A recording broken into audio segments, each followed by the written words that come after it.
This episode of Speakers of Hydaelyn is made possible by our generous patrons, like Ariana Barakeel, Fafamai Kokomai, Lilium Tenebrae, Kylin, Ignal the Dragon, Chaitan, Erisu Yamakawa, Jamie Asur, Elam, Lily Black, Cheshire Saltiri, Meili Algren, Cecirfu Lilirfu, Ariel, Courtney, Dimos, Casey Schaefer, and Omega Comet. Support the show and become a patron today at patreon.com/SpeakersXIV.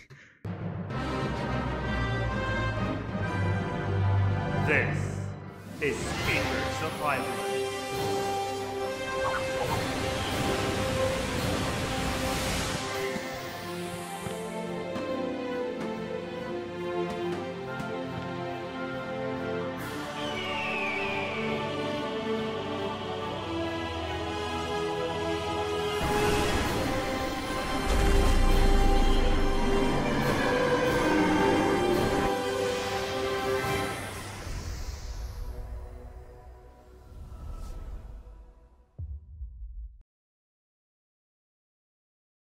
Oh no. Good evening, Pyrosians. Welcome to Speakers of Hydaelyn, episode 118. I'm Lukeil Bravestone. Oh, you scared me. I'm joined by Yesbot and the Mel of Anadar. Don't know where Rollo is. Rollo's just gone, so Yeah, Rollo's AWOL. He may have died. We don't know. yeah. Yeah. Rollo is on AOL. He's surfing the web. Yeah. He's on AOL. Yeah, so we He's talking to couldn't. his friends on on AIM currently. Yeah. He's on the phone right now, so we can't access the internet. Yeah. But you can check out his new post on E-Bombs World. Yes. Remember Pixo? Dude, I've been trying to find my Pixo site for so long. If someone can find it for me, that'd be great. Please find mine too. It was very awful, and it had all of those glitter gifs. I don't know why people did those. Yeah. I remember some of the stuff that's on mine. Yeah. Anyways, welcome. I should say hello, Pyrosians. What? That's what I say now. Welcome to Speakers of Hydaelyn. Again, episode 118. It's November 10th. Pyros has arrived, and we are going to talk about that, of course. I know people at this point, we should be me for the most part, but we'll also discuss some of the stuff that I discovered and then discuss that. We'll also talk about FanFest, obviously. That is next week. I mean, 6 days from this episode went live, we will know we'll know for sure, at least, what the expansion is called. Yeah. And maybe the more outline of it. Yeah. I'm not even excited. Hopefully at all. I'm so excited. Hopefully, like a so teaser excited, or Yeah. a trailer. A teaser. We're gonna definitely get the teaser. Yeah. Teaser yeah. and first drop, but we'll talk about it later. Yeah. Yeah. In the post show, we're going to talk about Final Fantasy 15. Oh my God, 15 with Tabata leaving. Like 15 has just collapsed. And it is the saddest. Square Enix apparently has collapsed. Yeah. So we'll talk about that on the post show. So stay tuned for that if you're watching live. Right, let's go into quick news. I wanted to talk about this because I think this is the cutest thing ever. This is Final Fantasy 11, but I feel like it's somewhat relevant to 14 in the future, anyways. Final Fantasy 11 has released a tool called the Final Fantasy Refrender, which means it's basically a tool to help you reconnect with people you played with in the past. So you register your character and you give your name and the years you were active and maybe a link. I think it has like a link shell, like what link shell you used to be part of. And then you can go in. It's like Tinder. It's very strange. You go in and it just gives you like a row of people. It's like, do I know this person or I do not know this person. So if you like remember the name vaguely, you're like, that person sounds very familiar. And when you do that, you can Wow. plan a meeting. It puts you together and you can like meet in game. So and it's like they live in Dallas, Texas. Yeah, and their flat number is 7. I just thought that was really neat, and maybe that's because that's. I feel. I mean, I don't know if I'm going to use that tool because maybe that would be fun to see if anyone remembered, but I can barely remember anyone from my old link shells from 11. But that's what the tool's for. So if someone remembers my character, they'll be like, "Oh, I don't know. I think remember you." I think there's something really cool about that. Yeah, where you like, because sometimes you don't even remember, and then you're like, man, I used to talk to this person every day for like a month or two. Yeah. But why would you ever really think about that again? Right. So sometimes I bet you it could be really cool. Yeah. I might use it. And it might be something that is like way down the road, something that pops up for 14 as well, if this is a success. Yeah, probably true. Yeah. So yeah, if you played 11, or if you are, I forgot to mute that, but thank you. Now it's muted. That's one for the audio listeners. That was just, it was nice though. I like that E. It is. It's not jarring. No. But so if you played 11 in the past, or maybe if you're still playing 11, you can register on that site. And you can also, if you don't want to register, you can just browse through and see if maybe you find some of your old friends. Right. Let's also now talk about. I mean, we're going to talk about a lot about 15 in the post show, but I think we should touch on the 15/14 crossover. Wow. Which now is confirmed. It's something we've talked about. I think we even said like that dream is dead now, like a long time ago. I think everyone had kind of assumed that it was probably not going to happen anymore. Yeah.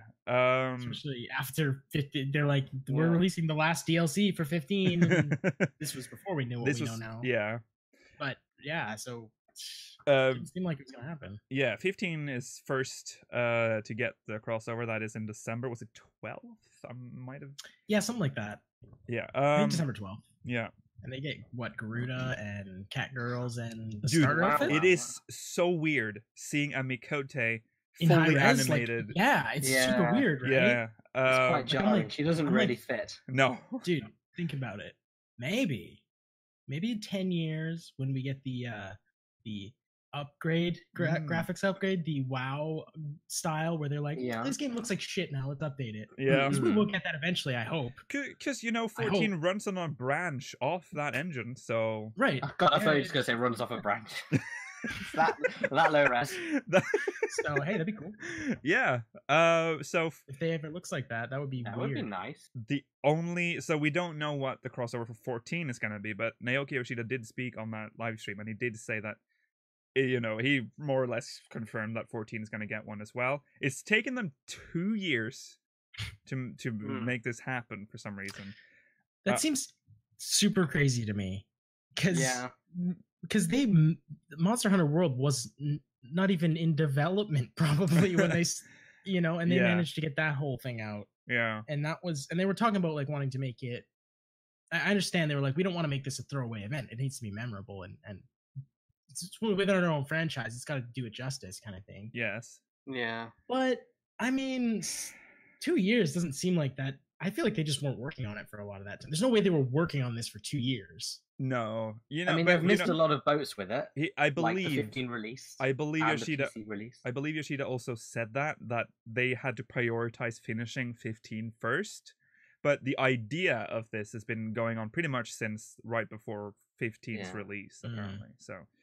But they had to wait because of 15's somewhat troubled launch. Because finishing the game didn't mean releasing it in that case. Unfortunately. Right. So yeah, what do you think we'll get with our crossover though? I just have one wish, and that's to not get the regalia. We cannot have the regalia in 14, although it does fly in 15, which means it's very likely that we'll get it. I think we probably will get it. Because there's what other mounts are there? In 15? Chocobos? 15. Chocobos, that's it. Yeah, and we have Chocobos, so... Yeah, but their ones are quite nice looking. They don't look that much different. So you want a 15 Chocobo in 4... That would break... I'd rather that than a car. Well, 15 crossover would break the lore anyways, but... We might... I mean, I'm hoping we get some sort of fight. I can't think what it would be. Ooh, I could see them doing like maybe like an Ifrit fight. I know it'd be kind of hard to say like you're fighting Ifrit again and it looks completely different, but something like that, right? Or like the big Titan one where he's super huge. The Adamantoids for Windwolf says in chat, pretty good idea. Yeah, that's possible. Pretty cool. But we already have an Adamantoise. Yeah, that's the trouble. The game is within the series and therefore has so many of the same stuff. Yeah. Well, but if you think about it, like we fought several Halicarnassuses and they can do it. They can double up. It's fine. It doesn't really matter all that much. They've doubled up on a lot of names. We'll get the outfits probably. We'll get the. Well, we'll get, for sure get the outfits. Yeah. Hairstyles probably. Yeah. Maybe the hairstyles. Maybe some weapon glams. I mean, I'll be happy for the hairstyles are pretty cool in 15. So that's They're different. They're a lot different from what we have in the game right now. Yeah, so it would make for good, and it would finally give all the basic anime character boys the haircut they've always wanted. Finally, yeah. And So- and any people who play male characters, they can stop whining for a little bit at least. Yeah, that's true because it would be like. I'm sure they'll they're put all like male Cindy's haircuts. hair in though, like with that. Oh yeah, hat, that's true. They maybe. could put, yeah. Well, I hope they put her outfit in the game. Yeah. Oh, they will for sure. That would be good. They wouldn't I wonder turn if down they the do that. opportunity to put on some slut gear. To show more titties. Yeah. But it's absolutely. like the Minfilia outfit where it enhances, Oh yes, 100%. It obviously will be. and that'll be the entire game from now on. As far as fights though, I mean, we could fight them. on. Yeah, That would make them. They would have to make. Imagine seeing the warp strike animation in 14's engine. Like, Yeah. yeah, I don't think they would do that. That's And you just lag out halfway. Yeah. Yeah. And it's unlikely we'll fight Arden. Arden? Definitely not Arden. Yeah. It's too difficult because there's not a whole lot of unique fights in it. No, because a lot of the fights, but the fights are primals that we have. Yeah. So you can't bring 15's Titan into our world. Unless you change the name of it. You can. You can just do it anyways. But We've done it before. That's jarring. That's very jarring. Again, we fought Halicarnassus, who exists in our world. We fought her again in Omega. Not a big deal. Wow, but that's I know hardly. But I'm just saying, it's like a thing. This is like something like pivotal to Eorzean lore, like Titan, like Lord of Crags. Suddenly, there's just this other dude who's also Lord of Crags. It would also be hard to fight any of the versions of 15 because they're so big. Yeah, like where are we gonna fight Titan? Yeah. He takes up a mountain range. Maybe we do. Maybe we can fight Arden, but that wouldn't make much sense. It'd be pointless, really, unless he like teleports over for the event. But then it makes it seem time limited. Well, it'll be like 13s probably, where it doesn't make any sense. Oh They're yeah, like, they just appeared. The same as Shintoto. They're just like, all of a sudden that's here for a while. Yeah, but they 13 got away with it because there weren't any real bosses. There were just the Clockwork Dreadnoughts and stuff. There wasn't a final boss. No, you fight the Proto Behemoth as well. Oh yeah, that's right. That's true. Yeah. Yeah, the Behemoth fight again in 15, iconic, but we already have Behemoth, and he's been used a lot in this game. So he's been used too much. Yeah, it's kind of been used as like the poster enemy for some reason. Yeah, which is why I'm actually super glad they're using Garuda in 15. That's really cool. Garuda's Garuda's only really gotten the steam with 14. She's in like 5. She's in 3 as pretty notable, but like. Nobody really cared about Garuda before now. Yeah, I was expecting Titan because they always use Titan as like a promo for or Behemoth again, of course, that we just talked about. Camels, this is Gilgamesh from 15. I thought that too originally because I like that's such a good fight from that game. Oh yeah, which is from the DLC though, and I feel like a lot of people aren't going to even be like, that's not from 15. You know, I feel like it's got to be more core game to like. Plus, it's Gilgamesh. Yeah, it has to be core game for a crossover, really, doesn't it? Yeah, it's got to be one of the poster people. It's got to be iconic. Yeah. They could also cop out and maybe do like some of the first enemies you fight, like right at the beginning. You fight that glowing bloodhorn thing. They could do stuff like that too. Yeah, maybe. Or like they could maybe do like a dungeon, and it has a lot of those like Magitech weird soldier things. Do you think that I made an actual dungeon for a crossover? Well, have they done? Why not? I see that more in a.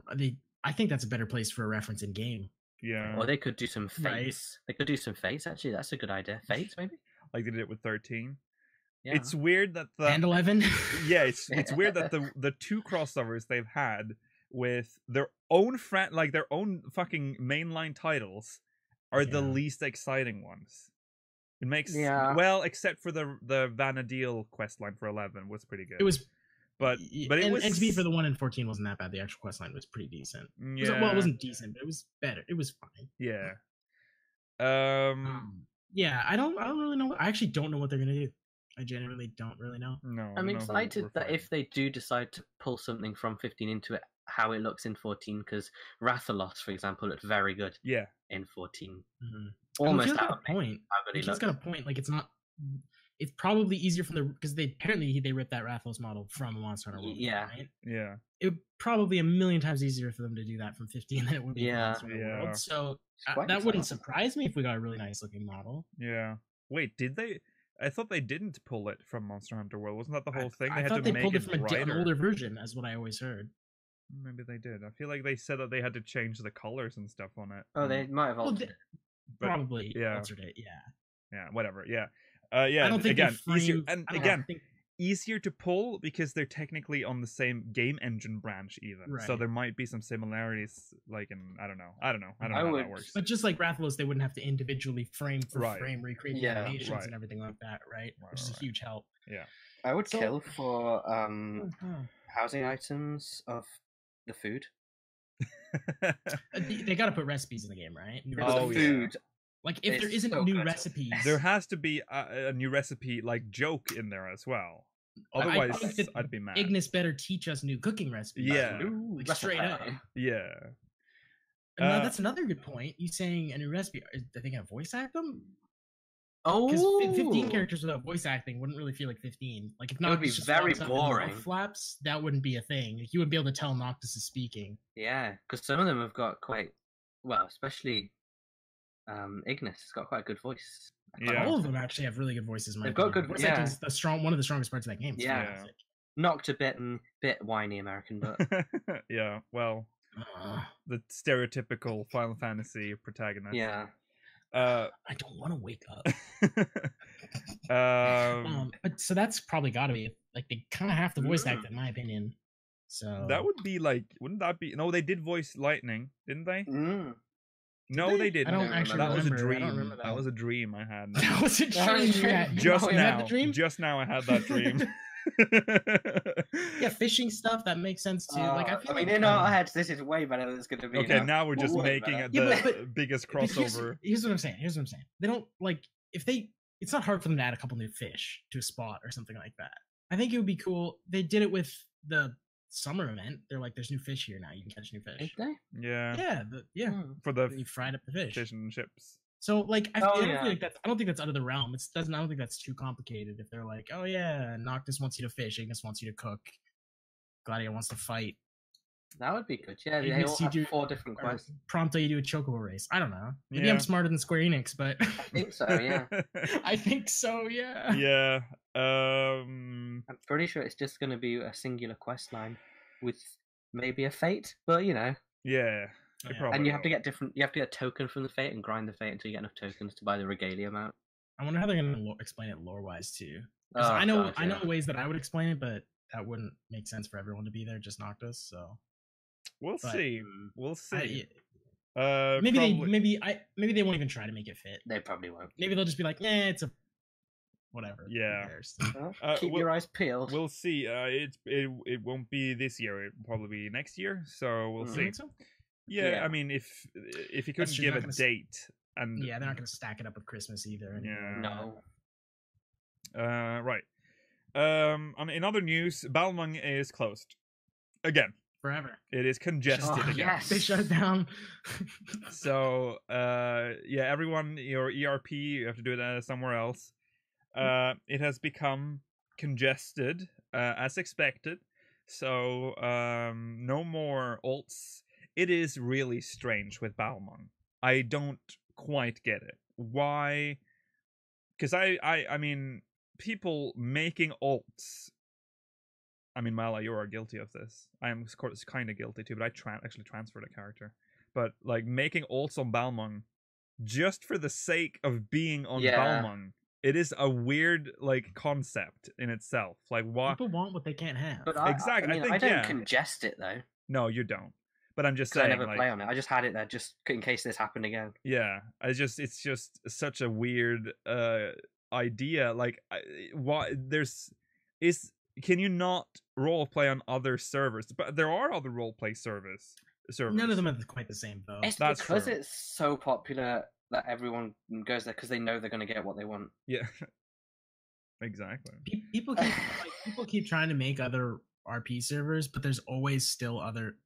You're never gonna have the strong percentage like you do on Balmung, right? Yeah. Like Yeah. you maybe, even if you're 30% role playing on a server or 40%, it's like that's great for role play. Like at least you have somewhere to role play, but it's never going to be the same as when 95% of people are role playing, right? Right. Or at least open to it or whatever. And like more than half the houses are like themed experiences that people put work into. Yeah, that's true. Well, anyways, I'm sad to say if you for some reason, if you wanted to be on Balmung and for some reason didn't make a character in the fucking 3 months it's been open, then I'm sorry, it's too late again to make a character. But it'll probably open again in the future. In the future, it will Probably. for sure open again. Right. Also wanted to just quickly mention that they showed the cloud bike the other day. Yes. Doesn't fit in the game, but looks okay on the ground still, all things considered. And then it flies. And it might play the really cool music, which I love. But when it goes in the air, nothing. It just floats. It just looks stupid. It does look a little bit. It just never should have been put in the game. Yeah. No. Well, so thanks. Guys. Thank you. Thanks, Square Enix. Thank you for that. Thanks, gift. People who actually like Cloud. Which is too many of you. It's too many of you. Stop liking Cloud. Stop liking Cloud. He sucks. Yeah. Okay. Right. Let's move on to the main story. It's about. Okay. Time to mute. No, we need to like discuss it. It's like I feel like you would mute. You would just go. Melody would be gone for an hour. You won't see me go at least. Yeah, you can sneak away. I can't. Yeah, I'm gonna do like controls. I'm gonna keep like Mel. How do you feel about that? Right. So, Eureka Pyros was released on Tuesday. I would say a pretty big, like a lot of people played at least on launch Pyros, because I've never seen Kugane lag as much as it did on launch day. So I'm just gonna give my first impressions because I'm the only one of the speakers that has done Pyros to any extent. And I feel like I've gone far enough in now that I can say, like, I have a general feel of I'm not level 50, I'm 43, but quite good. Yeah, I feel like I've seen most of it. Yay. That's impressive. Right. So we'll talk about the animals thing after this. Right. So first of all, you start off in an area that looks almost identical to Pagos. Which, right off the bat, feels so wrong, because you're like, oh, I'm done with Pagos forever. Sweet, hot Pyros, here I come. And it's just snow. And then you think, oh, surely I'll just exit this gate and there be Pyros. I pass the gate, it's just more Pagos in design. It's just snow. I don't know how that works. Like, how does that fit in the overall map of Eureka? I don't quite see it, but when we were in Animals, we could actually see Pagos and how it connects to Pyros. Which is cool. Yeah, you don't really see the volcano with the lava coming out of it from Pyros, which leads me to believe we're on the back side. So Pagos somehow goes around the back, and that's sort of where we are. So the castle must be centralized on Val.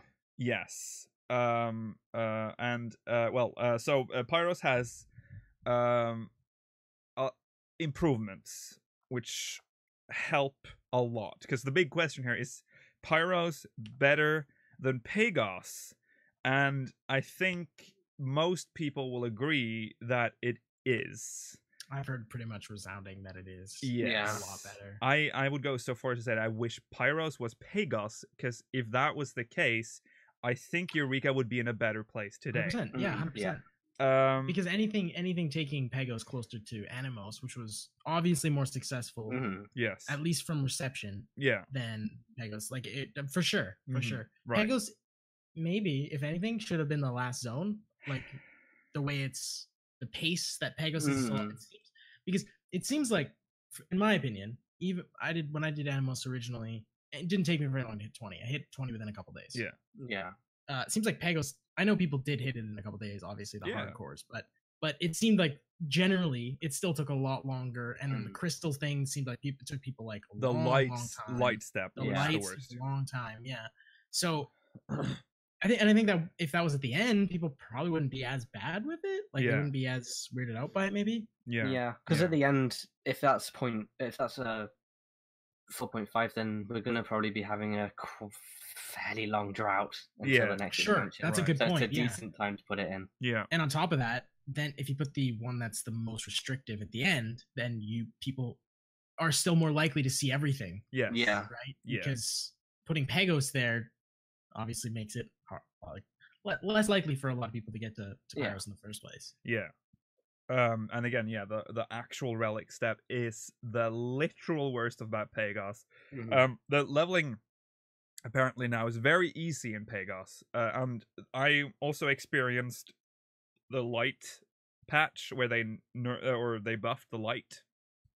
You get like almost like a third of the bar by doing like one fate.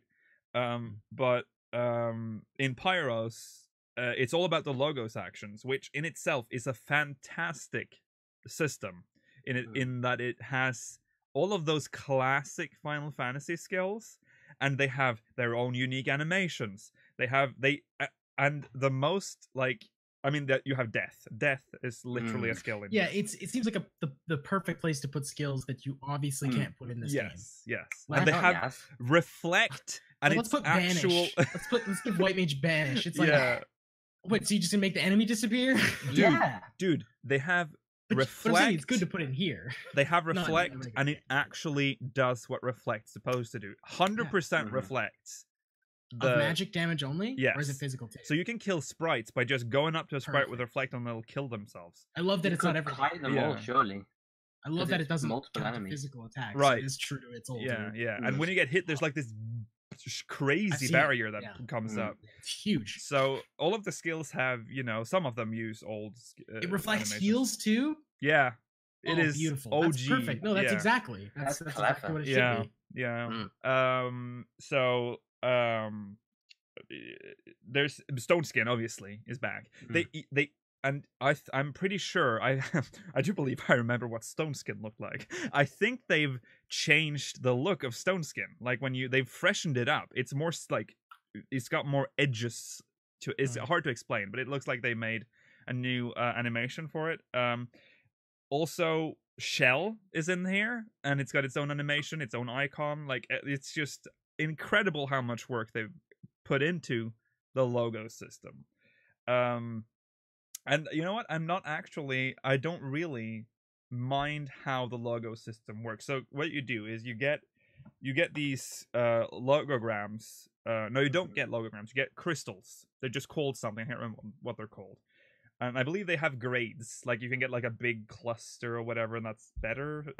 You chat could probably correct me on that, but they drop from mobs from chests, or if you go to sprites, if every time you kill a sprite, you get 5. Sprites, of course, only spawn under certain weather conditions. So wind sprites under umbral wind, and lightning sprites under thunder. So are sprites super good to kill then? Yeah, because you get they're also part of your challenge log, so you get a lot of EXP from that, and you get a fuck ton of logograms.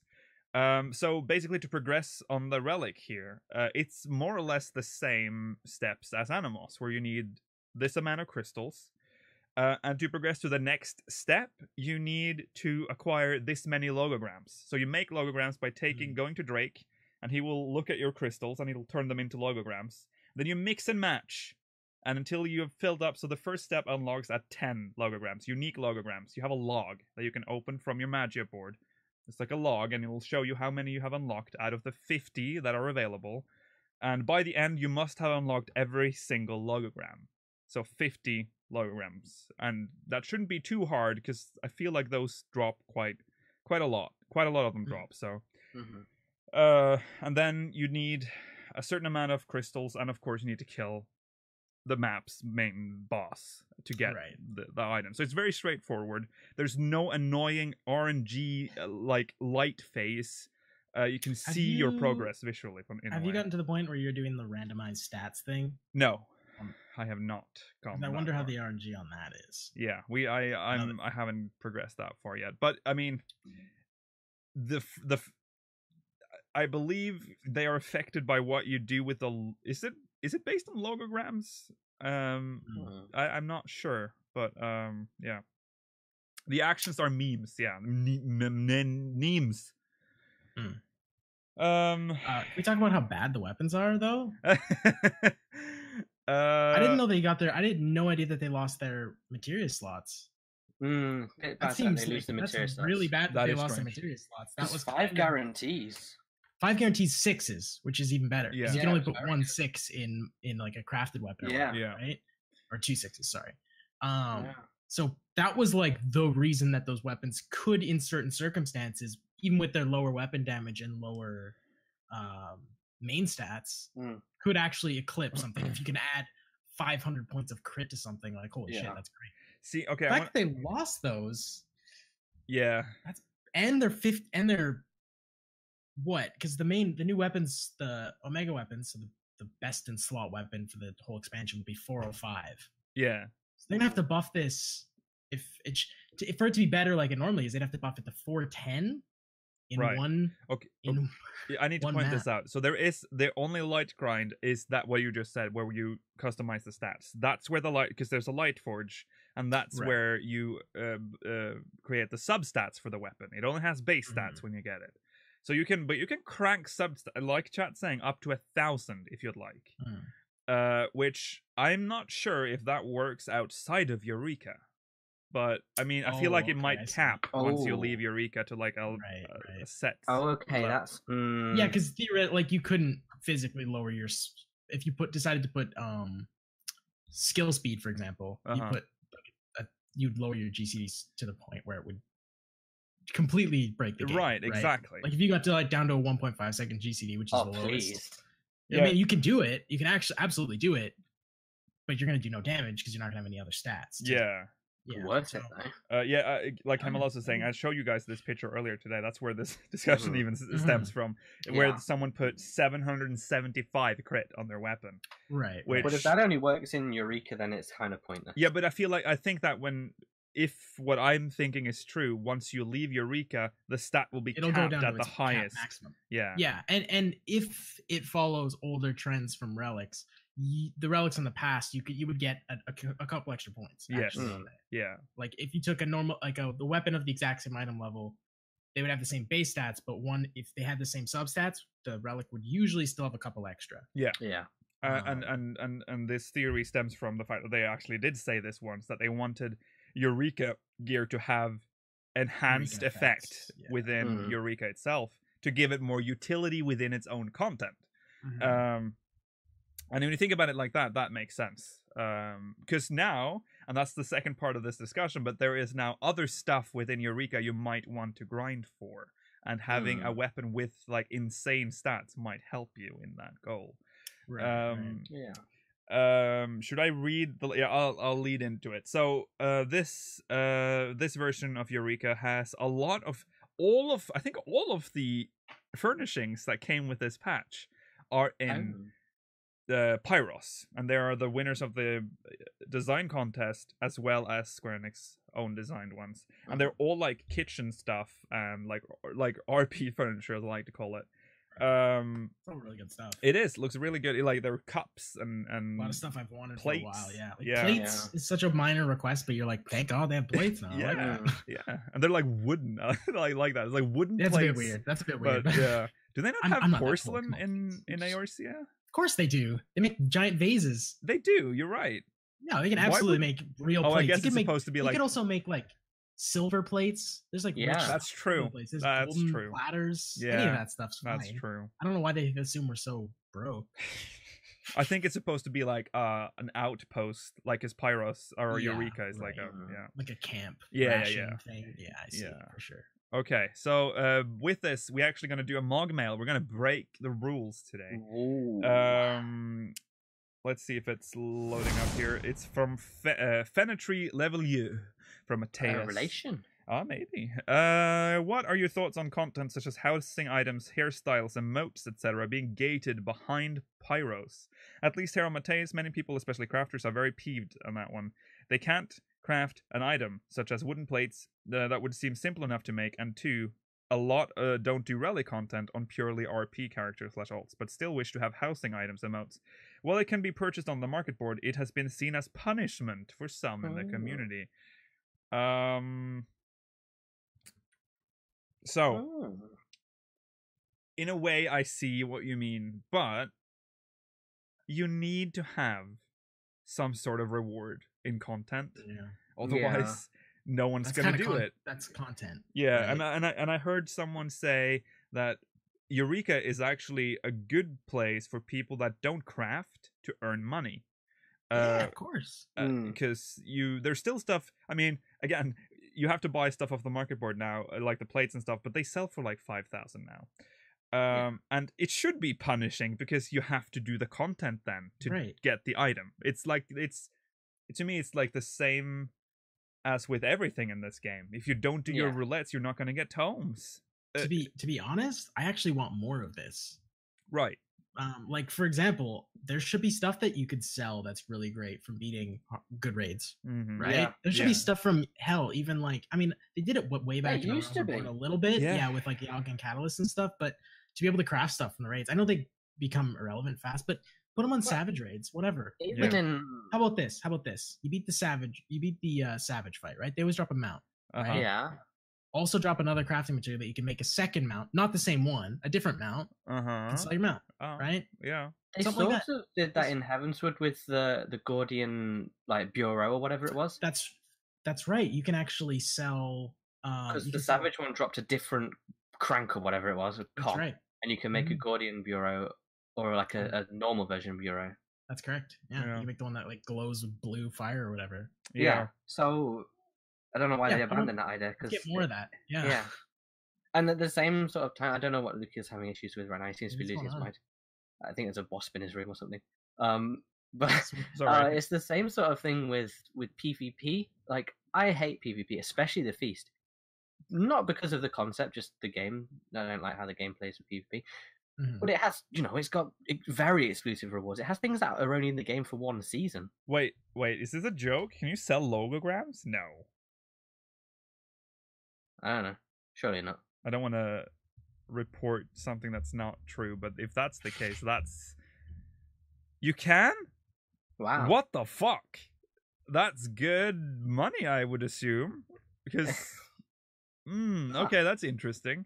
I didn't know that. I didn't expect that. Why wouldn't you be able to sell them? Oh, that's cool. What were we talking about? Oh yeah, the Gordius stuff. Yeah, because they have done that in the past. So, but the stuff that's also locked in Pagos is a mount, 2 minions, I believe, and what else is there? Hairstyle. And that hairstyle is like 20 million. Too, right? They have the shiver emote. They did that, and they did it in Animal, and they do it in other content like Palace of the Dead. Yeah, Pagos didn't have a mount, did it? No, but it Pagos didn't have a mount? No. They have things, though. They have the minions. Oh, yeah, they have the optical hat. And the emote, I think, was the thing that most people wanted from it. You couldn't sell the optical hat, though. Yeah, the minion, yeah. The minion for Pyros is an Elvam. No, the emote is what they wanted the most, I think. Oh, yeah. From Pagos, right? Probably. That was kind of the mount replacer. Yeah. Well, you couldn't sell the original. I would be okay, genuinely. I'd be okay if you could sell the mounts from these, too. That's fine. Yeah. Yeah. Okay. I think you can. Not on the market board. Yeah. Sell what? You can buy that weird fire mount. Yeah. Oh it's yeah, like yeah. You can sell it. Million. Yeah, you can sell it. Yeah. Oh, you can buy that. Now. Yeah. So, did they retroactively do like the T-Rex and stuff or no? No. T-Rex is still untradeable. Oh, well, see, that's good then. I think that's great. Yeah. I thought you could trade the T-Rex, or can't you? Can you not? I don't know. You couldn't when I did animals. I know that much. That's true. Yeah, you couldn't originally. I do think the T-Rex cannot be sold. You can instantly sell the fiery Yeti though, but yeah, no one's bought. That's great. Like I'll go buy one later when the price goes down. Yeah. Oh, I want to talk about. Okay, so just want to bring backtrack to what Pyros has done well, because it's kind of tied into these rewards. Bunny Fates give EXP. Good which is a good idea. It also, I believe, does it give lockboxes, or does it give anything else, or does it just give EXP? Thing where you like do that walk thing and then you get the treasure at the end, right? Yeah, if you get a bunny, which is random. You do the fate. But it bunny drops treasure on top of that, like just normally from beating it. You beat it, you get EXP. You get it's not much, but it gives if you get a bunny, you can find treasure, and then you can find treasure, and that's where you can find the mount and the hairstyle. I see. Yeah, but to give XP because they're constant, and they give the logo refresh instantly.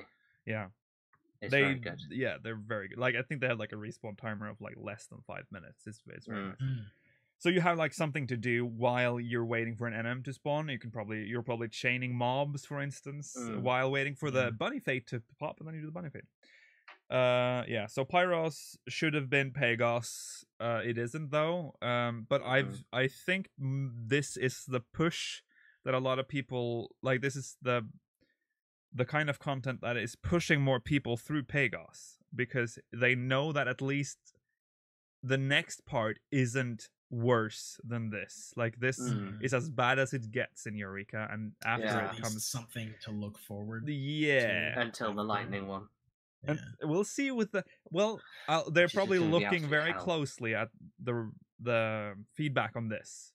Yeah, because again, I said this before Pyros came out. Like this is the first content that's made like after all the backlash with both Animals. I would say Animals got some backlash too, and Pagos. Yeah. This wasn't Pagos, didn't they say it was the first one developed, right? Yeah, wasn't there? I believe Pagos was the first one developed, which is why it has that explains why it's so bad. Because they put out Well, it does and it doesn't, because you'd think that if it was the first one developed, they could have retroactively changed things. Do we have a source on that? Because I feel like we keep bringing it up, but I can't remember. It was in an interview. Yeah, I do remember. It was in an interview before Pagos came out. Yeah, I guess. My worry with the feedback is they're going to see everyone does Pagos, and they just go, "Oh well, everyone did it." So I think they understand that to get to Pyros, they have to do Pagos. Like, there's no choice. Pagos is the gatekeeper. They need to nerf Pagos even more. Even more. But they've added another EXP buff. You need to be able to kill one monster and get instantly 35. You need to give your relic. And all the, to be honest, I hope they at some point just add the logo system to all of the.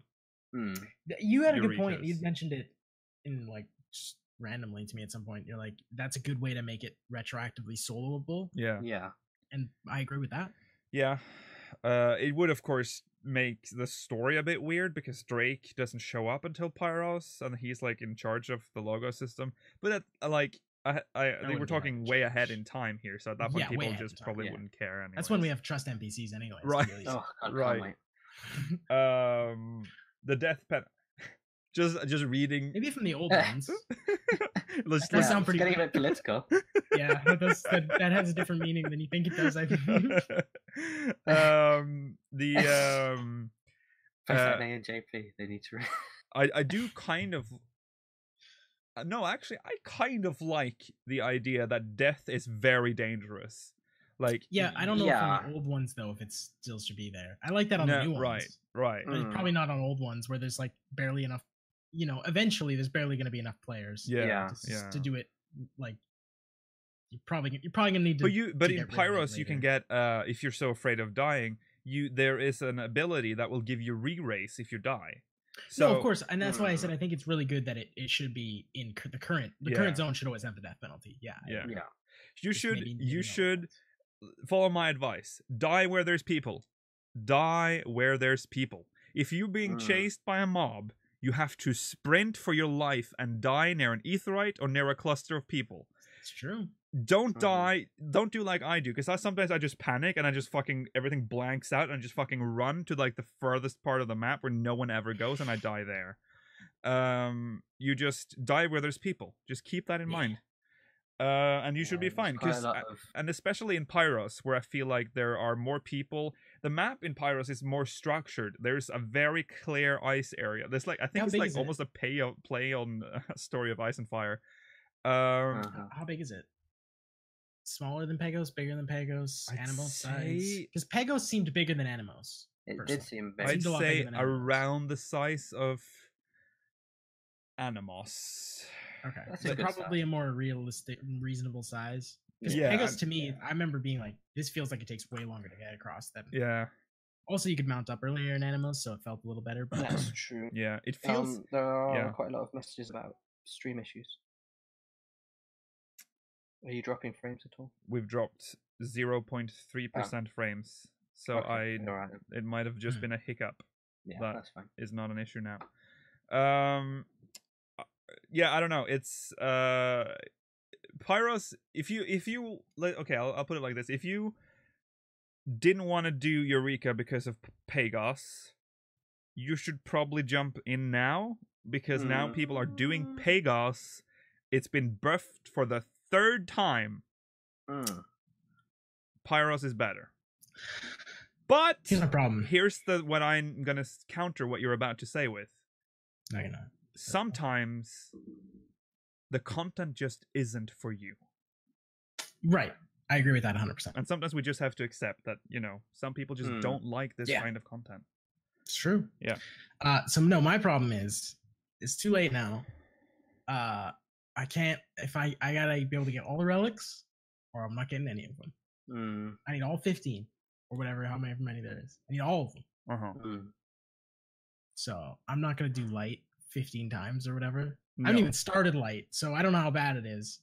But I'm not gonna do it like that many times. It's not fun. Just do one. I can't do one. You have to change your mentality, ass. I can't. In this, you cannot win. You cannot have it all. I can win by not doing it at all. Well, that's loose. Because you've started. No, because you can't take back the relics that you've made. Yes. Well, they're Animals relics. I haven't made any Pagos relics. They're Eureka. They're not purple relics. yet, so they're not real relics. They're Eureka. That's a good point. Relics. No, they're purple. No, they're not. No, they're blue. Blue. They're blue. They're blue. No, you haven't even made them purple, yes, but they're still Eureka weapons. I'm just gonna just finish off my You'll be forever stuck on the first step. I'm just gonna make it worse for you now. Probably true, to be honest. Probably true. Yeah. So yeah, just accept that you. At this point, I feel like Pyros has mended the shit that was Pagos, and this is more like the content they probably want it to be. And a lot of people are playing it, and from what I've read, a lot of people actually now quite enjoy Pyros for what it is. I mean, you'll always have, and people did this with the normal relics too, just complain about the process, and that's just part of the relic grind. People just complain. I used to complain a lot. I mean, fuck, remember Atma? People fucking cried for Atmas, and even now, when Pagos came out, people wanted Atma back. But, it is what it is. The relic grind is painful, and it's been painful in every iteration. Not as bad as Pagos, perhaps, because Pagos were just bad design, but Pyros feels more like Atma many times. So, well, you're inhuman, yes, Pot. For me, at least, Pagos was definitely worse than Atma. Yeah, 100%.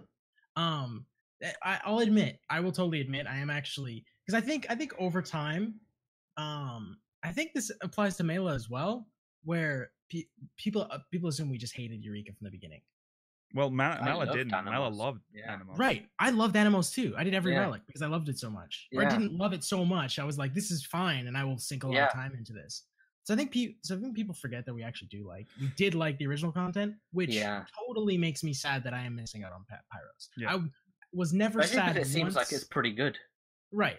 I was never once sad that I was missing out on anything in Pagos. Every single time somebody brought it up, I'm like, that sucks for you that you're doing that. Yeah. Like that was how I felt most of the time. But admittedly, with Pyros, I'm like, that looks like something I would be far more interested in, like I was interested in Animals. Right. Yeah.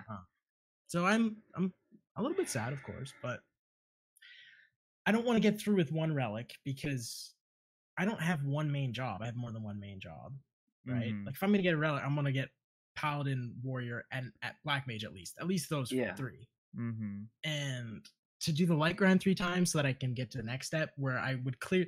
The thing that would annoy me is that I could get to Pyros and then I'd be like, oh well, the Pyros step is way easier, so I could do that 15 times, but I clearly can't do the step before it 15 times. If that makes sense. Yeah. So, I mean, it's been like that in the past with relics. Yeah. There's a step in the middle is the hardest one. I mean, it's like that with Heaven's Word. It's clearly the hardest. Yeah. I don't know. I'm more bummed out about this than I ever was with Pagos. That's for sure. Yeah. because a lot of people will, and you included, yes, wanted back to the old system where you just did dungeons, which I completely disagree with. Not even just dungeons, anything. Because it's just content. It's nothing. Yeah. It's just recycling old shit. I mean, that's why I was so happy with Eureka. But you gotta do expert 5 times a week. I don't. I hate it. Well, you don't need more. Yeah, I haven't actually done a lot of the expert roulettes in years. Like, I haven't capped on. I try to cap it in other ways. Mm-hmm. I remember when they introduced Frontline Roulette and the Alliance Raid Roulette, I kind of did those a little bit, but even those are like, why am I doing this old content, like, for tomes? In Eureka, you can cap. You can cap on tomes in Eureka. You don't have to do, if you like do Eureka, you can get a relic, you can cap, you can get items, you can get hairstyles, a mount. It's like its own content in itself, and I, for one, do enjoy that aspect better, and knowing that the devs are actually trying to make something new rather than having us do like Hawk Manor for the 9 billionth time to get light. Sure. I agree with that. I do agree with that. But at the same time, Chet's brought up 2 good points. I think we should be able to have 2 systems. I do agree with that. I said that a couple weeks ago. I'm like, if they were just labeled separate weapons, if one was called the Eurekan weapon, the other one was called the Relic weapon. Got the Relic weapon the old easy way. Got the Eurekan weapon through Eureka. I think that would be totally fine. But second of all, I think the old like it does reinvigorate old content, right? It gave you a reason to go back and do things that you'll never do again. Yeah, and that's a nice thing to have every once in a while. We still have roulettes. I know people do roulettes. Sure. But that content is definitely going to suffer not having the reasons to go through it as much, right? People still do Heavensward relics. I mean, no, of course I still do. I'm doing Heavensward. I still am finishing off my last couple of Heavensward relics. I mean, we have like 3 different relics that use the same system. I'm not. It's not like I'm in the majority of people doing Heavensward relics right now. I don't think Heavensward relics are making a difference on the roulettes at the moment. I know, but I'm just saying, like, we've had 3 different relics. I'm not counting the steps, but all the 3 relics have had literally almost the same system. Like, there's been one way, like Atmos and Light, like in different iterations. Although A Realm Reborn's relic didn't have any of. Well, yes, it did. Didn't have what? No, the relic weapon did. The Realm Reborn relic, did that evolve? Yeah, that's where the Atmos started, right? Twice. Yeah. It's starting to get fuzzy. That's when I did all of the relics because it was so easy. But God, was it boring! Right. God, I remember it's just a slog. But the first step wasn't boring because it was so short. That's true. Later on, of course, not right away. It's pretty hard right away, but people I have to disagree with chat saying that Eureka is not for casual players. I mean, Eureka is the most jump on, jump off content I've seen in this game. Definitely is casual. Yeah. Well, you don't even have to be like in a real party. Like, if you want to, you can grind like single mobs if you want. It's gonna take. I disagree with that. I don't think that's a realistic way to. People do that. I see them outside the camp. People do it, but that's not an actual it's gonna take you like 8 years to get. It's gonna take you 8 years, but if that's what you want to do, and good luck killing an NM or something that you need at the end, anyways. If you need to kill the final boss, you can't do that by yourself. You just shout invite Fate, and people just invite you when a Fate. You don't have to kill Pazuzu anymore or Luigi. No, you don't. You don't. You can exchange crystals for the feathers. Can you do that with Pagos too? Yeah. Yeah, they instantly. Okay, well you can't do it with the new one, anyways. No, that's true. No, you can't. No, you gotta wait till the pack. But you can't say joining a party is a lot of work. You just shout. No, invite Fate, I agree. And then you're in. But it is for Yaz apparently. Yeah, for Yaz, this is the biggest Sometimes concern. It is. Sometimes it is. Yeah. People don't like me. Yeah. Which I get. Yeah. I think it's definitely. It's not. It is like casual. It's very casual content. I mean, they're never asking you to do anything hard. No. But I think the amount of prerequisite work that goes into it is not necessarily of a casual level. Casual content normally doesn't have like a long list of prerequisite things you have to do first. Right. That makes sense. Yeah. Most casual content, like the requirements for getting into Palace of the Dead and Heaven on High are be this level. Right. And it's not even max level. It's like low level. It's like, no, you can go in there 10 levels before you should. And you can literally go into Palace of the Dead at level 1, right? Yeah. You don't need. So I think it's the stuff that comes before it that makes it not necessarily as casual. Yeah. Right? having to go through all of them, right? I don't know. I just prefer Eureka over the old ones. That's all I can say. But again, it's you prefer them. I prefer Eureka over the old grind. Yes, I do. Oh, okay. Yeah, because I completed like the feeling. I don't know. It's just different. But one thing I'll say, I will never complete another relic other than the one I'm working on. It does not there's no replay value to Eureka. Oh, okay. So it'll be you that one. You don't think the life on it is as long?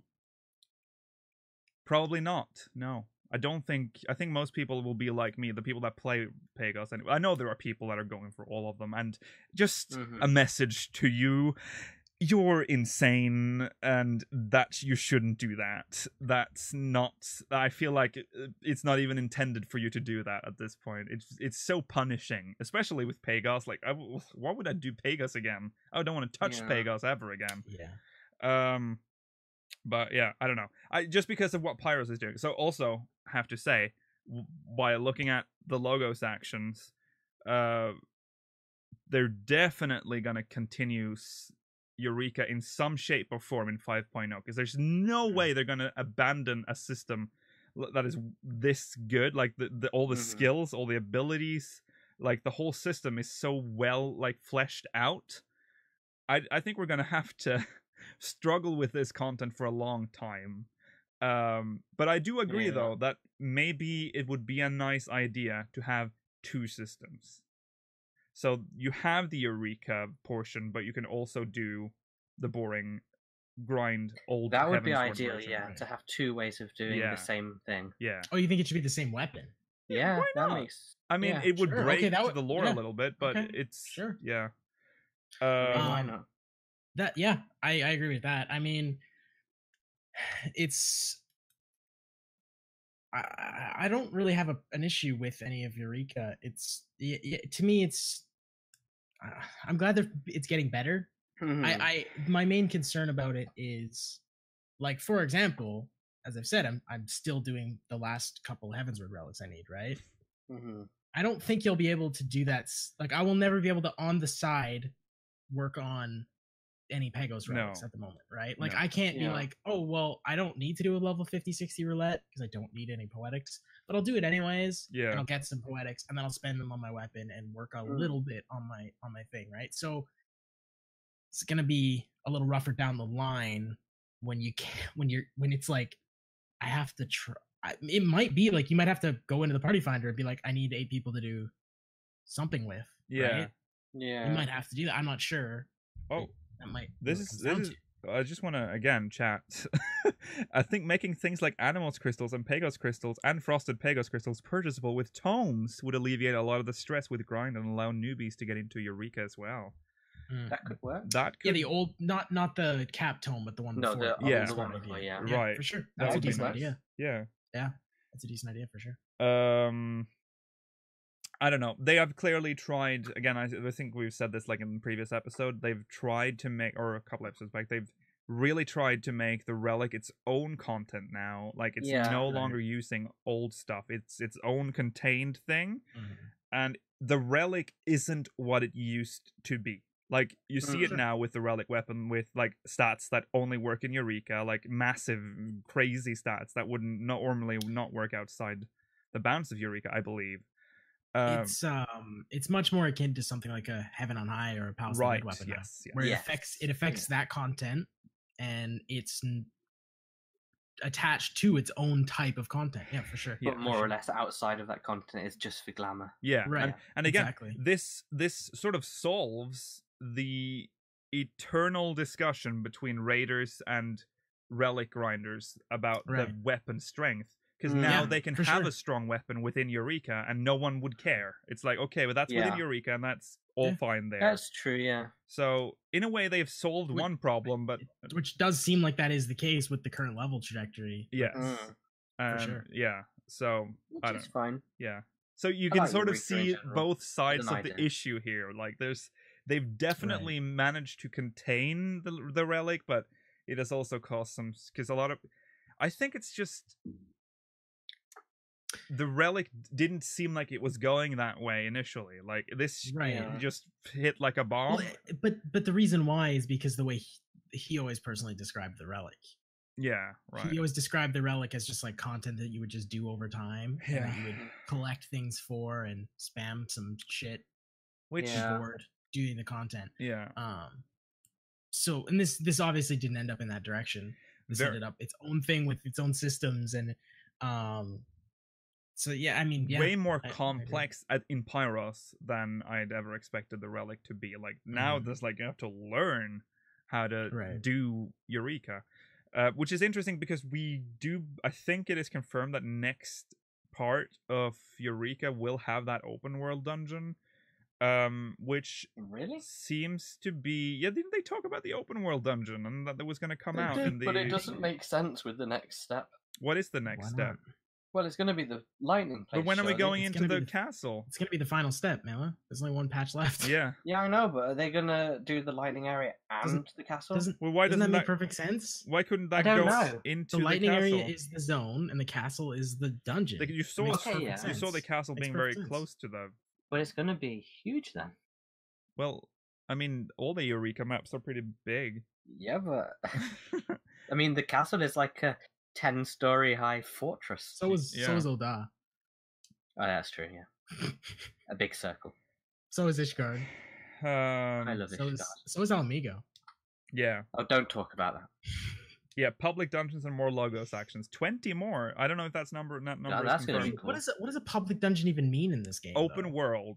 But I don't know how. Right, yeah, but it's a good question. That's basically already what Animos is. How does it work? Maybe you have Animos and Pagos are the open world dungeons. From maybe 11. You can only enter it with a key item or something that can. I think what it is, is that it's indoors rather than outdoors.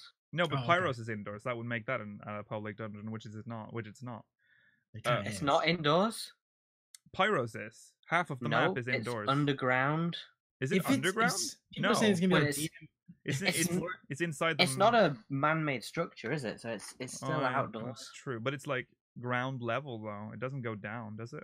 I can't remember. It's caves. Yeah, caves. If it's like Diadem emergency mission, that's not a dungeon. Oh my god, that would be amazing. That's a fight. Oh, that's a fight. That's a random boss talk about fight. that maybe weather effects can like open the door to the dungeon. Like certain triggers makes the door. No way. But again, that doesn't make it a dungeon. I don't understand why that makes it a dungeon. Maybe once you step inside, there's an extra map, like a dungeon map for that area. Okay, sure, that's closer. That's like a separate area. I don't know. But it's definitely weird because the whole zone is technically an open world dungeon. How did it work in 1.0? In 1.0, you just walked inside and another map would load up, just like I said. So you would be in a dungeon, and there would be objectives within the dungeon, but they wouldn't be on screen. You wouldn't have to know, Right. If I kill that NM, it unlocks that room, and that's where that would be loot nice is. if it came with an objectives list though when you went in. That would be cool. Yeah. I would agree for a modern MMO. Yeah. We'll see. Sure. That would be cool. Yeah. So that's what we have to say about Pyros, I suppose. I mean, definitely not nearly as much negativity as Pagos. No. Yeah, I'd like to do it. I didn't shit on Pyros at all. Right. I mean, there's little to shit on. Yeah, the weapons are bad. Fix the weapons. But they're nice. But again, they're nice within Eureka. Yeah. I don't think they want the. But people don't give a shit about stats in Eureka anyways. Just doing Eureka is like, dude, I need to cap can crit. You imagine having fucking 0.2 global cooldown? Like fucking spell speed 1 to 10,000. I've just never seen people putting together BIS lists to go into Eureka is what I'm saying. You haven't seen it yet. You haven't seen it I don't think that's ever gonna happen, man. We don't know. These weapons... Dude, better have Omega these weapon it wouldn't work in Pagos because Pagos probably. Well, I don't know. That's a good question. Maybe it would. I don't know. The stats don't cap in the other ones, do they? You gotta have elemental eye level. If there's no level sync, then it's fine. No, that's true. Well, there is a level sync. There is a level sync, yeah, but the weapon. It's still the same. No, I would still sync your stats down as low. Probably, yeah. Yeah, but surely in proportion. In the next iteration of Eureka, you'll have that weapon with you, and that might be very beneficial for that part of the grind. I agree. I just definitely don't think that I think in conclusion to the actual gear in Eureka is what I'm saying. I think, well, you're laughing now, but I mean, there's like a Eureka Discord, and the Eureka tracker was updated like less than a day after. So we don't know. I mean, you can laugh. Okay, a couple people will do it. Sure, a couple people will do it. We'll see who laughs because there's a spreadsheet for. I mean, people make like stuff to help each other out. So like logos, logos charts and all that. For sure, 100%. Yeah. And I'm sure there's like a build for that as well. Like which logos action you should have on your bar. And that all makes sense. Yeah. I really highly doubt people are going to be like use the Dragoon 3.1 GCD set because that's the optimal one for Animos. Just I don't imagine. Not for Animos, for Pyros. Eureka, whatever. We'll see. We'll see. I think that there's definitely grounds to do it if because in the next we don't know how hard the next. Why is there no grounds for it? Then just raid if you're gonna take it that far. But they're in Eureka. Right, but if you're that hardcore about something, just raid. Put your skills to a test if you're gonna take it. If you're gonna Because why else would you do it? Why else would you care about stats? Because you're in Eureka. That's its own content. See, that's where you are mostly disconnected, yes. Because you always think, I need to take this relic out of Eureka and kill God Kefka with it. That's fine. I'm just saying, people who don't care about raiding don't care about stats generally, right? Yeah, but like you don't care. You don't care. Like if you buy the new tome jacket, you're not going to avoid buying that tome jacket because it has spell speed on it, are you? What do you say? What? Probably not. Like if you're gonna buy the new tome jacket, you wouldn't avoid buying that tome jacket because it has a certain stat on it, right? Probably not. No, because I don't do savage raids. A raider would.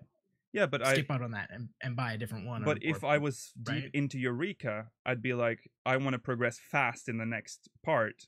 I need to find the best load. Do I want faster cast times? Do I want more piety? Do I want to max out my piety stats?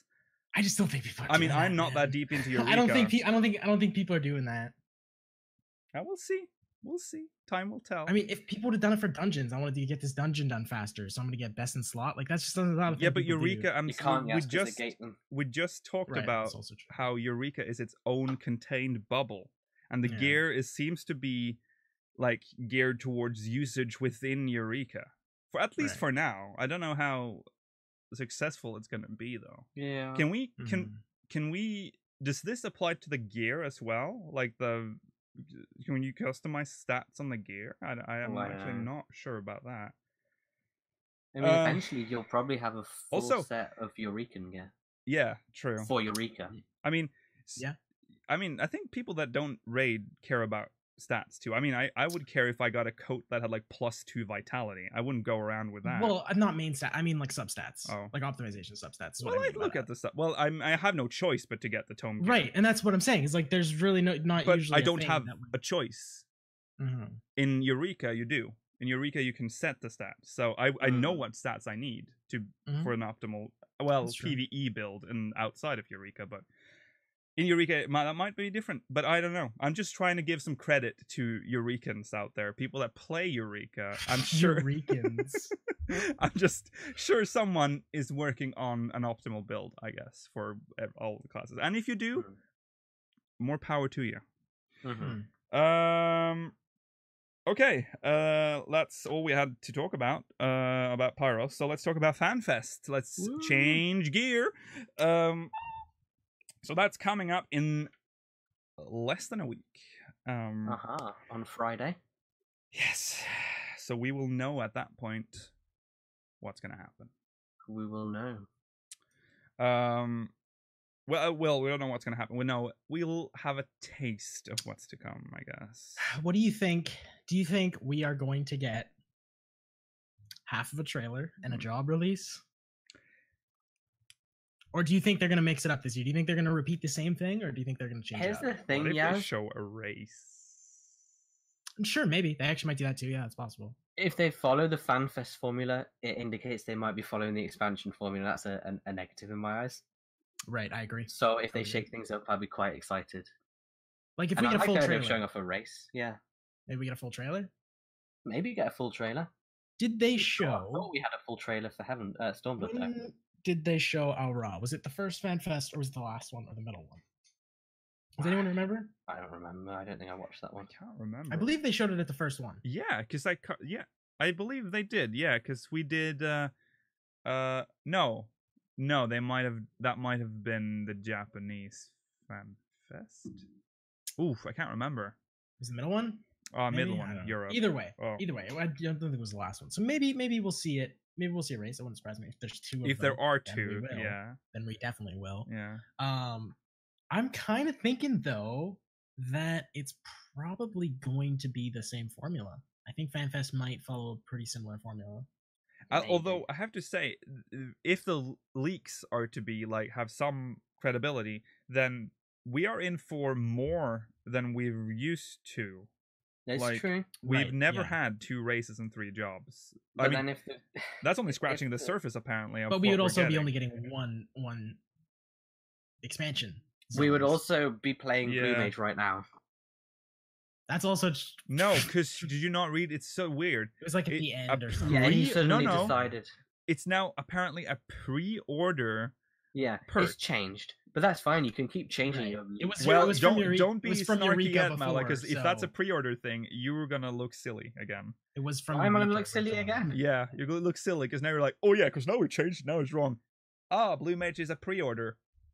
No, that's fine. You can keep, that's fine. What the hell's a pre-order job? What does that even mean? I don't know. That's why I don't know. It doesn't mean that if you pre-order the game, it's the only time you get to play it. Also, how does it work? Like, how is it gonna work? Are you gonna just be Blue Mage all of a sudden in the middle of the game, like while we're on Stormblood? If it's pre-release, that doesn't. Because I hope that what he meant is it's going to be available in early access, like every other job that has ever existed also was. Yeah, yeah.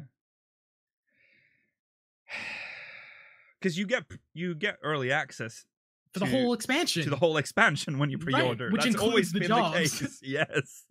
So I don't know what that means. Unless it means it is like very early. And you can play Blue Mage. So you can play with other people that don't have it. Yeah. From level 60 to level 70. Yeah. Which isn't a good idea. I'm not saying it's a good Which isn't a good idea.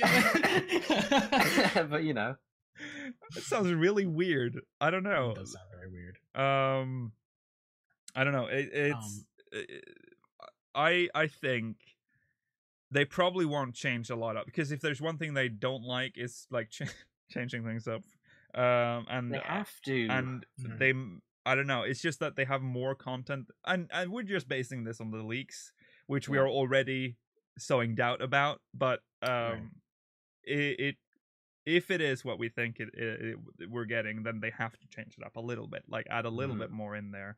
Also, the North American Fan Fest, although we don't really get to see a lot of the expansion stuff, that's usually where they tell us about all the technical updates to the game that is coming. That's true. That is very true. Yeah, so that's when they told us about fixing the cross rolls and all that stuff. Yeah. Wasn't that also where they said goodbye to the PS3? Yeah, that's also when they. That's also when they, did stuff like auto attack changes, block changes. Yeah. That's a very good point. Yeah, they had a good Q&A. Yeah, and I do assume, however, it'll probably follow. I mean, they have to do this. I will not give them any flack for this. When they do show us like half a trailer or something like that, that's usually because whatever's in the second half of the trailer isn't supposed to be known yet. Story spoilers. So like in Heavensward experience, or in Heavensward's example, there was like Raubon. They literally showed the Sultana drinking the poison. Right. And in Stormbloods, it wasn't as heavy, but you had like stuff like Gosetsu wasn't introduced. Yeah. Well, they showed wasn't introduced in the game yet. They showed a lot of. They showed Samurai. So right. So stuff that. Well, that's more acceptable because that's just a release. That's a reveal. But like, there was still characters and stuff that you would not have known yet. I still thought they did a reveal on the teaser. Never forget, Dancer. Oh, maybe I mean, this year might be the year though, because we're getting Dancer. According to the leaks, we're getting Dancer. 100% we're getting Dancer. There's not even a question we're not getting Dancer. Wow, you could look silly when we don't. Dancer is the healer 150%. What if we're like? Because I also agree with that. But what else is it going to be? What else is it going to be, Mala? I don't know. But did you ever play 11? No.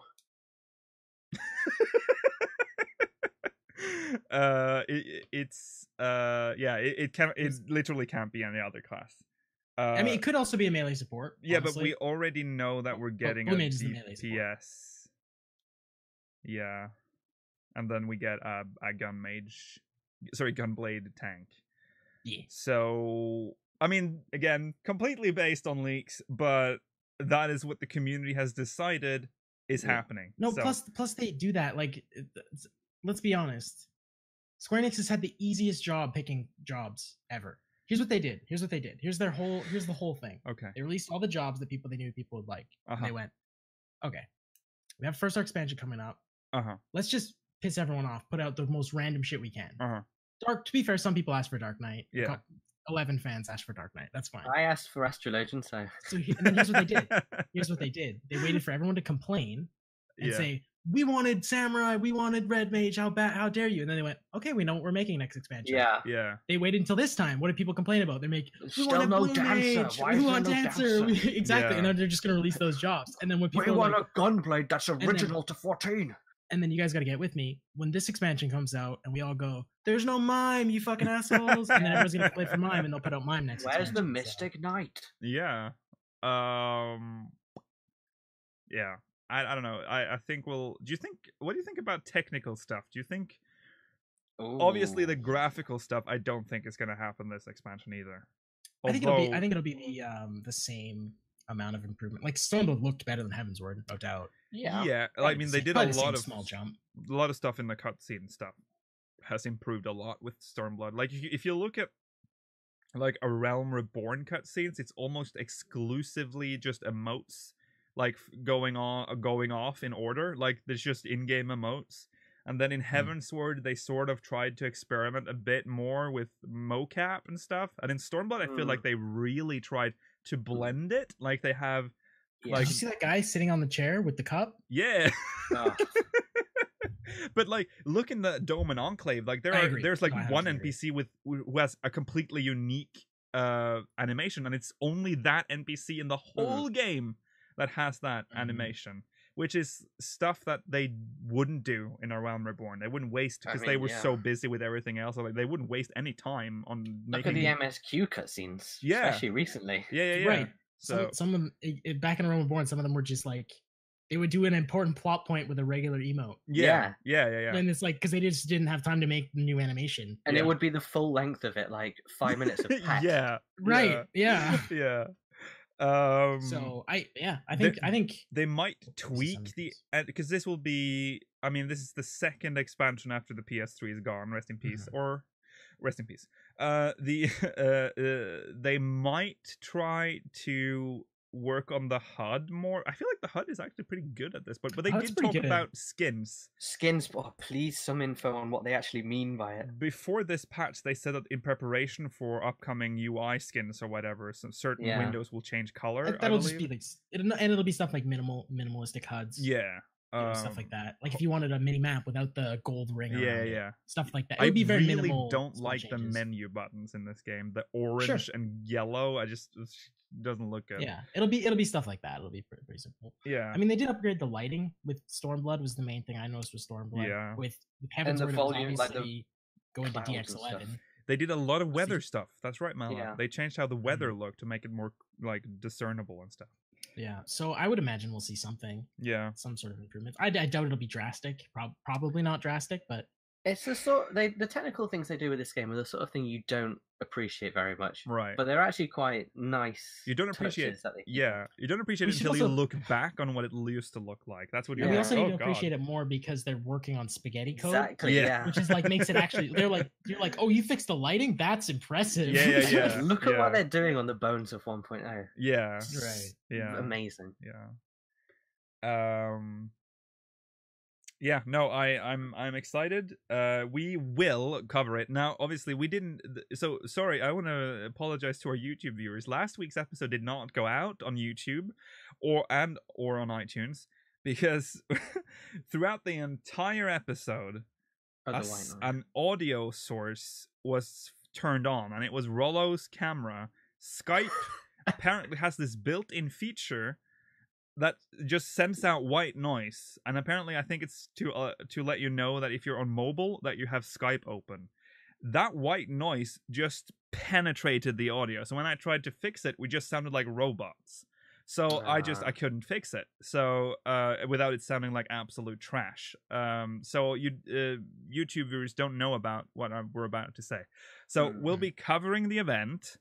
As we it's pretty important they know this too. Yeah, this is important information. Next week we'll be covering the whole FanFest, and we do actually have a schedule. I think if it works, does it do the thing? Does it do the whole thing? Well, I have this one. It does do the whole thing. Okay, so this is our schedule for FanFest. This will cycle between GMT and PT.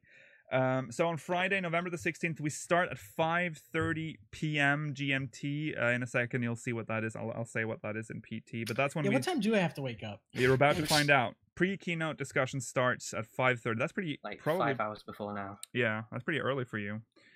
But that's... is it that early? It's an hour before. I thought the one in Las Vegas was at 6 p.m. It starts really early on the Friday. There you go. So set your alarm. I have to wake up at 7:30. Yeah. Wait. No. 11:30. How does? Oh my god. Oh yeah, you're ahead. So it'll be 11:30, 10:30, 11:30. Or is it 7? It's 11. It's you're ahead of normal you're ahead of Pacific, right? Because you're on you're near the east, right? I'm 2 hours ahead. That's right. So it'll be 11. Okay, I'm fine. It's fine now. So Sorry. That's 9:30 to 10:30 a.m. That's when the stream starts. 9:30 a.m. PT. That's the pre-keynote discussion. That's when we warm up and get hyped. Then we'll cover the keynote. Now, notice that we will not be talking over or cover any part of the screen when the trailer starts. Yeah. So you shouldn't worry about that if you were going to follow. You don't need to have a second stream open to watch that. We'll make sure you see everything that is to see. Also, it's important to note that the stream for the FanFest is free, so you can watch it on Twitch as well. So if you want to, you can have that open. That actually allows us to rebroadcast it? Yeah, that gives us more free. And also, I don't see why not. Yeah. The Twitch channel deleted. The post keynote discussion starts at 7:30 p.m. GMT, 11:30 p.m. AM PT. That's when we discuss everything that happened during the keynote. Now, during the actual keynote, we will be on screen, and Yoshi P will be in small, and we'll just switch between every time he shows a slide. Live letter. Wait, that's PM for the live letter at the bottom, right? Not 3:30 AM. Oh, so yeah, that's PM. I don't know why that says okay, AM. I was like, why if it's in Las Vegas, do I have to wake up at 5 in the morning? Okay, and after that, we'll cover Between Two Ferns and discuss that, because that's with Koji Fox. There's also a dev panel before that. That's at 12:30 PM PT. And we'll cover that as well and discuss. That's with the battle director. So that'll be interesting. It's going to talk about Ultimate and I believe Omega. I can't remember. Probably. He was mostly talking about the Ultimate Omega. The Ultimate. Yeah. Mostly. On Saturday, we'll recap the cosplay, because the cosplay contest is after the Between Two Ferns thing, but it is so late for us. It's middle of the night. Midnight. Yeah. In fact, I know it's worse than that. It's like 2 a.m., isn't it? Yeah, there's an hour or two break between the Two Ferns and the cosplay. So we'll have a quick recap, and that's the start of the stream. It's at 8 p.m. GMT. That would be 12 p.m. PDT. That's when we look through the cosplay contest, discuss that. 9:30 p.m. GMT. That's when we have our pre-panel discussion for We Will Positively Look Into It, which starts at 10 p.m.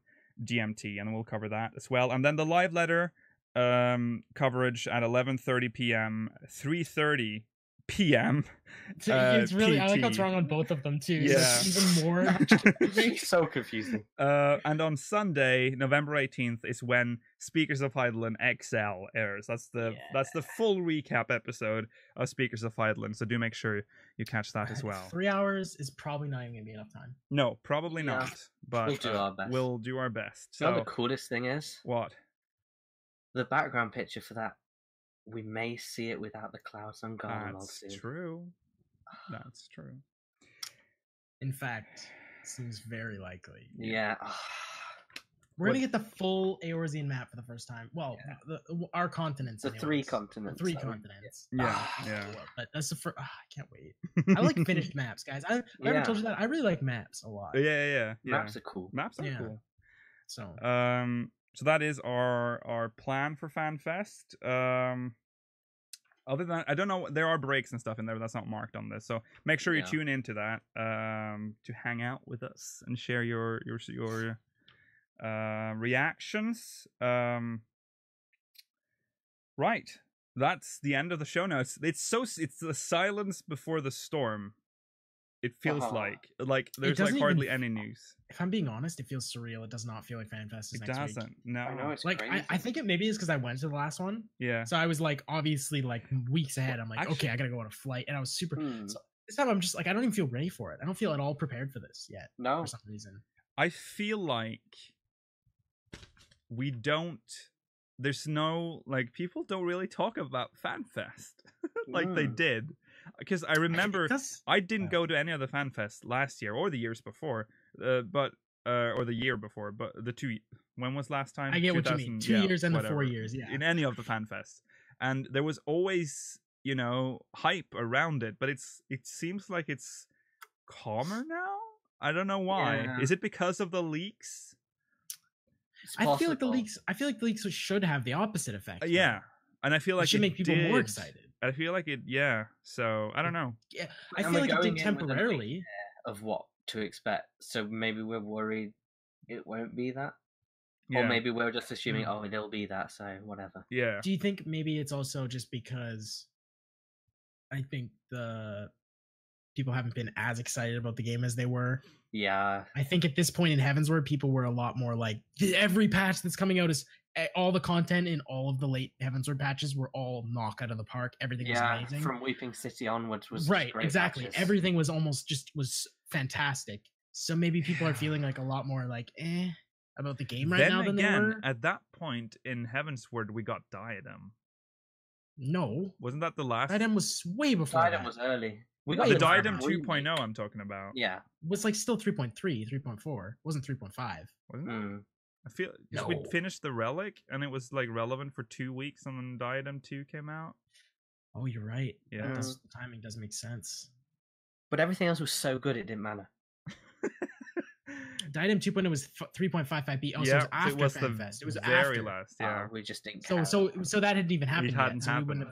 So either way, at that time we had all good content. That's a good point. So I think. Do you think that maybe has something to do with it? By the way, it was Diadem the only thing that failed. Lord of Verminion fucking fell on its face. It didn't. Lord of Verminion's awesome. It's still going strong. Dude, remember the fucking commercials where they had like, do you have what it takes to be Lord of Verminion? So bad. That was so bad. That was embarrassing. Yeah, I was embarrassed. It was because they're like, you're gonna care so much about this mechanic. We're gonna give you the stats of a cactuar in a video. It's so interesting. And then everybody's like, this is the show. Oh my god. It's also nice. 148 hit points. Oh. Also, love that the dude, like the voiceover was like, he clearly had no idea what he was talking about. Final Fantasy. Yeah. Lords of Verminion. He was like, you play with all the characters you love from Final Fantasy. It's like, it's just, he doesn't know. It was a Swedish guy reading it phonetically. Yeah. Why Shatola? Oh boy, that was content that didn't work, and I'm glad it exists because it was just like that video of Ian McKellen reading anime or whatever. Right? Yes, it was a lot like that. It was a lot like that. You can't afford me. Yeah.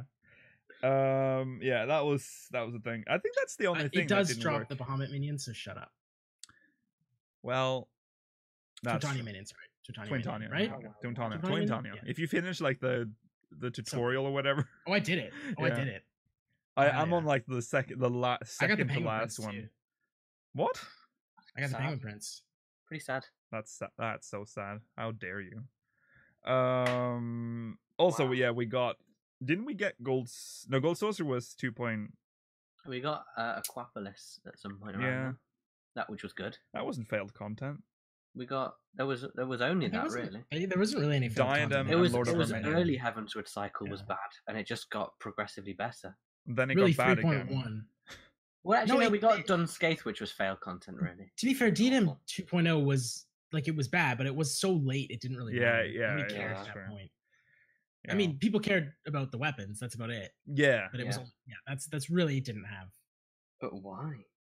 It was so close. It was 3.55B, so it wasn't even 3.55. It was because remember it was supposed to come out in 3.55, and then they delayed it another like 3 weeks. Yeah, it was so close to expansion. They gave us Proto Ultima in A, didn't they? Wasn't that when they put that in? So I believe so. Oof, that too was that happened. So, so I think that's probably got to have something to do with the level of energy that everybody's at in FanFest. It's the burnout, yeah.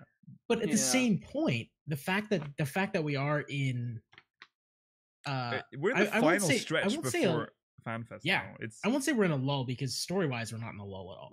Yeah, I think 4.45 coming out, and obviously like now we feel like it's been a long time since the story, and to be fair, it has been a while. But like story, we're in a great spot. But content wise, we're not necessarily in the best spot we've ever been in. People should be more excited for FanFest because now we have like more hope than ever. And we kind of have an idea. We need it. We almost need it, right? And it's like, and there's been so many bad like announcements now from other companies, so we feel like and Square Enix with like with Tabata with post-show, and stuff like the phone app. Oh yeah, I forgot about the companion like app. we've had some pretty bad stuff that's been announced outside of FanFest. Yeah, I'm so ashamed of the phone app that it's actually on its own like page on my phone that I never scroll to. Yeah. I'm starting to think that maybe the reaction isn't really there because this is the first FanFest, because we don't really have a lot to go on for hype. Like Square Enix hasn't really given us anything. There's like nothing to spark the hype right now, other than FanFest coming up. Do you think maybe it's because things seem obvious this time, like where we're going in comparison to last time too? Because we didn't like we obviously had an idea we were going to Alamigo. But until 3.5 we dropped, we actually didn't know for sure, because 3.5 was the cutscenes where we like went into met the Griffin and all that stuff. Yeah. And that's when we fought the Griffin. Obviously. But we might have known a little earlier. I mean, the Alamigo storyline was very woven into the story. Sure, yeah. So after it started, it made more sense. But in that same token, yeah, like the fact that we're almost certain where we're going, this has been, since the very beginning of the game, the one place you want to go. Yeah, right. So I'm very excited. But it's also the one place that it doesn't make sense for us to go in a way, because it's Garlemald. Yeah. But I think it makes sense at this point, though. Yeah, but the story has tried to twist it a bit, like with what happened in the previous patch. Like everything sort of turned around in that story. Right, with the new events, right? It makes less sense for us to be going now than it did. I agree. Yeah. Right, okay, sure. I see what you're saying. I'm not saying that we're not going to Garlemald, because we most likely are. It doesn't make sense to not go there, but. Right. Okay, I get what you're saying. It's that, like, if you would have asked last patch, you would have said, obviously, that's the only one of our concerns. Now we do have other concerns as well. Yeah, I see what you're saying. And they did mention Dalmasca an awfully lot. Yeah. So all of a sudden in the main story. So I'm starting to worry, not worry, but I'm starting to like suspect that is the question mark zone that we've been talking about. Yeah. So if we're looking at it that way, it might actually be that we don't even get, like, I guess that makes sense, but we don't have to even really get anywhere near Garlemald. We go to Charlotte. No, we do have to. No. Hear me out. Like in 4.5, we don't have to get anywhere near. Oh right, yeah. Right. Oh, like actual Garlemald. We don't need to be anywhere near it. No. Yeah. Like we could start the expansion in the middle of the burn. It wouldn't really matter. 100% right. Because remember, if we get our biggest wishes, we're gonna have at least 6 zones within Ilsabard. Yeah. Mm-hmm. So we're gonna be able to explore quite a lot of it. Right. So that's super exciting. Unless they drop. And I wouldn't even be surprised if in the vein of Stormblood coming out, we end up going to like something that's in Authard, like how we went to Baelsar's Wall went through Baelsar's wall, and then we weren't even close to Alamigo yet. We still had to keep going. It would almost be cool, like maybe, for example, the expansion starts at the barrier we've just created, right? And then you go through the barrier, and you get to go other half of the burn, and then you walk your way to Garlemald type of thing, right? Yeah. So the story doesn't necessarily need to take us all the way there, and as you were saying, like it's harder to justify now because there's so much stuff happening. Yeah. That stuff could also get resolved during the expansion, right? It doesn't necessarily need to get resolved after we get there. It could get resolved before. Yeah. Maybe that's the way they split this expansion. Instead of actually splitting it into two full separate storylines, they split it into, we have two things to resolve. Right.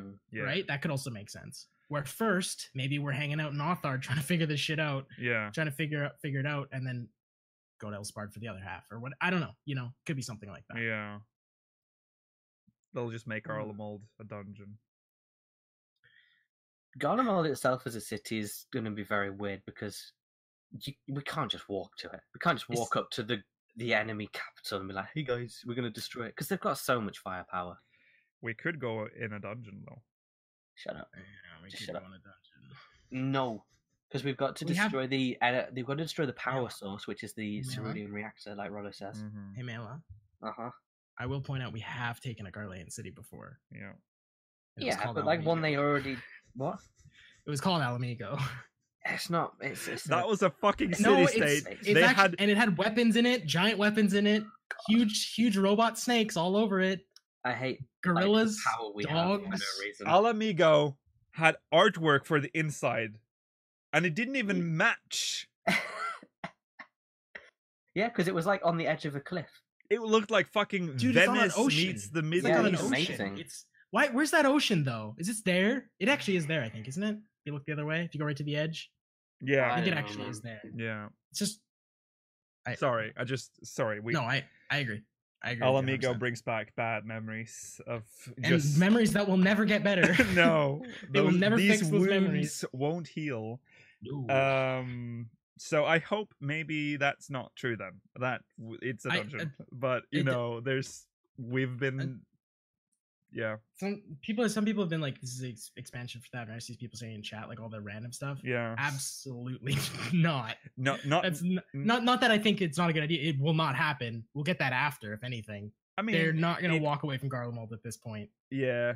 We might literally 0% chance. So far in the expansions, we've unlocked other zones that don't necessarily tie in with. No. Sure. Yeah. So maybe because Thavnair makes a lot of sense to go to in this expansion. Because of Dancer, perhaps? Well, not even that. It's that Thavnair's there on trading terms with the Empire. That's also a point, yeah. They're not going to be a zone, though. They might be the new Kugane or something. Maybe. I mean, that's fine. Mind that. But I don't think they can be like a proper Thavnair is just a tiny island, isn't it? Yeah. So it doesn't make sense for it to be a big, massive zone. It's not. It's a tiny zone. The city... Well, to be fair, it is an island though. Like the city isn't Thavnair, the city is Razad Han. Yeah, that's true. Yeah, that's true. So maybe. But that's fine as a side plot. But the only like extra zones I'd sort of accept would be like maybe oceany zones at the like northern wastes or something, like far up. Yeah. Oh, you mean like? Or, yeah, Aaron Slaint. Yeah. But I'm not going to accept like. We have a foothold on the New World as well for no reason. Oh no, that's not going to happen in this expansion.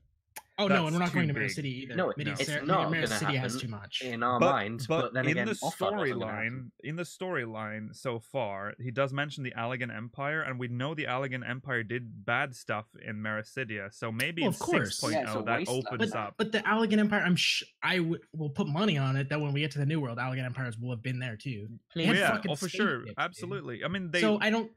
Don't we know? Isn't that where they like fucking killed all the dragons in Mericidia? Like they tried to. That's in Mericidia was the wasteland. Oh no, I'm talking about Mericidia. I'm talking about Mericidia, not the New World. Yeah, that's where they took Bahamut from. Yeah, I know. So that's why I'm saying if this story pivots towards the Asian storyline, which is very heavily is doing right now, which has been sort of the red thread throughout the Final Fantasy. You saying Asian or Allegan? Asian, but they. Implied that they might have had a finger in the in the Allegan ass. Yeah. I don't know where this fit. It had to go up the ass. There was no other way it could go. Doesn't Mericidia have some sort of like defense system? I'm sure I read that in like the lore. I thought it was just pissed off dragons was their defense system. Maybe that. Do they have like, sure like a magical defense system ADSs? as well. Oh, they have magical. So, I don't know. Well, hey, let's not forget that there's also tree people in Mericidia. So yeah, I'd love to meet Treebed. Okay, I think we've reached the end of the episode, Eorzeans and Pyrosians. Thank you for tuning in. Remember to stay tuned for the poster. We'll talk about. Look in the light of the Magia board. We'll be talking about Final Fantasy XV's extreme fall from grace recently, and Tabata leaving. So if you were watching live, stay tuned for the poster. Remember to follow us on Twitter at SpeakersXIV, youtube.com/SpeakersXIV, twitch.tv/Speakers of Hydaelyn, exclamation Discord in chat if you want to join our Discord server. If you're watching on demand, links in the description. And send us Mogmail. We actually need it this time. We actually need. Please send us Mogmail. We've run out of Mogmail. SpeakersXIV.com/Mogmail. Until next time, bye. Bye-bye.